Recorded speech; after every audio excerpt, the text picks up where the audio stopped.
Hello, everybody. Welcome to the Strengths Tunes podcast. I'm your co-host, Steve Carty. I'm your other co-host, Nick Scopoletti. And we're here with our guest today via Skype, Jordan Syatt. What's going on, guys? How are you? We're going to debunk some fitness myths with Jordan.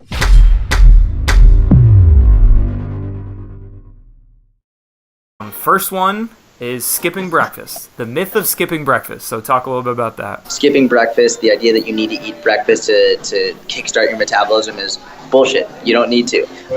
If you actually dig into the research, especially if you really want to look into this, look up research on intermittent fasting. What you'll find is that total net calorie intake by the end of the day is much more important than starting your day with a big meal.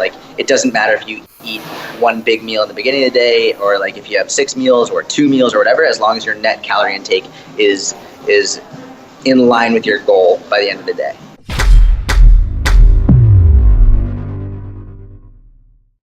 Lifting weights is going to cause you to get big and bulky, so no one should lift weights if you're not trying to get big and bulky.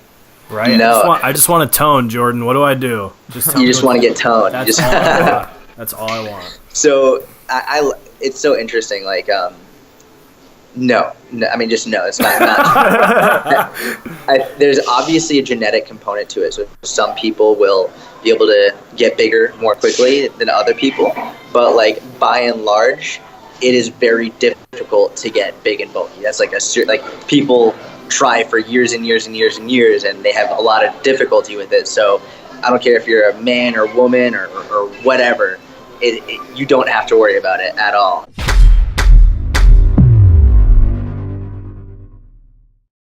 Paleo is the only way, because our ancestors did it, so that's the only way we could eat. And they had which I've said before. So what's the deal with this myth? A diet full of lean meats and vegetables and fruits is fantastic. I think everyone should have that by and large. The major issue that I see just with their conceptual, the reasoning behind it is there isn't one fucking paleo diet. There's geographically, there were paleo men all over the world. Yeah. The ones in really cold environments would have had very different diets than the ones in really warm environments. Yeah. And actually, if you really dig into the research in regard to what they ate, there were roots and tubers that they would eat in different areas. And the paleo diet, the common one says you should not be having carbs. You really shouldn't be eating carbs. Meanwhile, it's they were having carbs.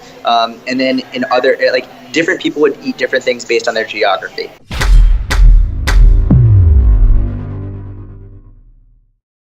Abs for a six-pack. So you got to do abs to get a six-pack. That's how you get a six-pack. Doing abs, doing crunches, doing sit-ups. False. So I have nothing. I have no issue with doing ab exercises. I do them all the time. I think they're great for variety of sports performance and aesthetics. If you want to get thicker, more dense abs, yeah, you have to isolate them just like any other muscle. But to get them more visible, it's just diet. You just got to get to a certain body fat percentage to get them visible.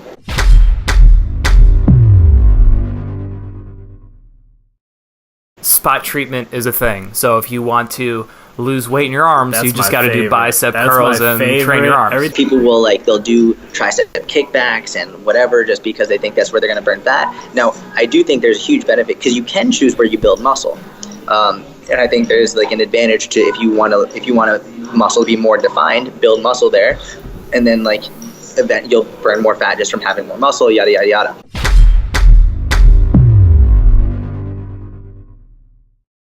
Fruit makes you fat.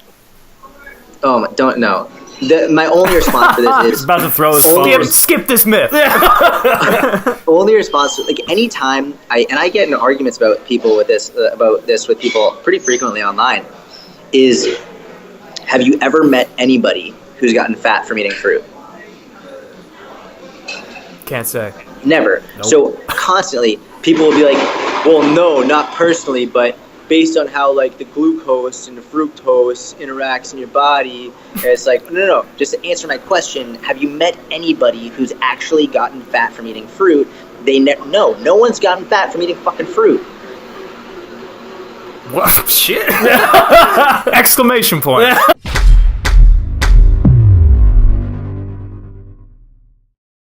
Eggs are bad for you. Myth number whatever we're on.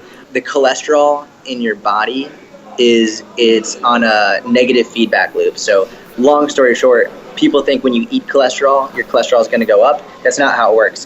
When you eat cholesterol, your body downregulates its natural cholesterol production, and when you don't eat cholesterol, it upregulates it. So when you eat or don't eat it, it's not going to affect it. It's your body naturally makes it and doesn't make it. So the reason your cholesterol will increase, aside from genetic factors, is because you're fucking fat or you're eating like shit in general, and like your hormonal profile isn't good on that front. It has nothing to do with eating whole eggs.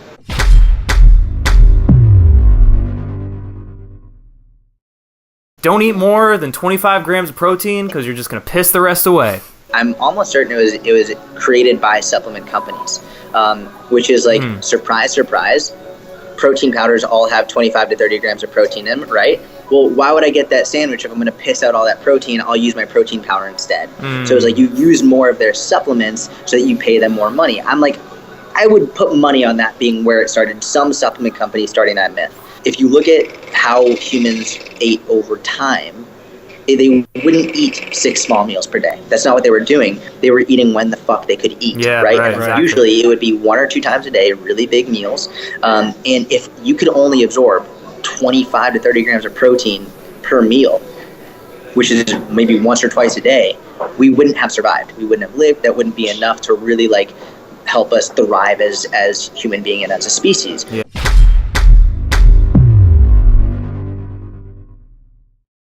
You must immediately consume your post-workout shake, drink, whatever, or else you'll lose your gains, bro. Exactly. And again, like, this is all coming down, in my opinion, to the supplement companies. Like, it's their way to get people to be like, listen, you need to, not only will they say you need to eat it immediately, they'll also say you need a fast-digesting protein in order to get the proteins immediately to your muscles. So what do we have? We have a whey protein isolate that is going to digest super fast and going to get to your muscles faster than anything else. And it's their way of being like, listen, like, don't go and get the sandwich or don't go and get the salad because we have something way better and way more efficient. And you don't want to waste 30 minutes going to get food because you're going to be wasting all your hard work. So just bring a shaker cup with you and you're good to go. It's not the case.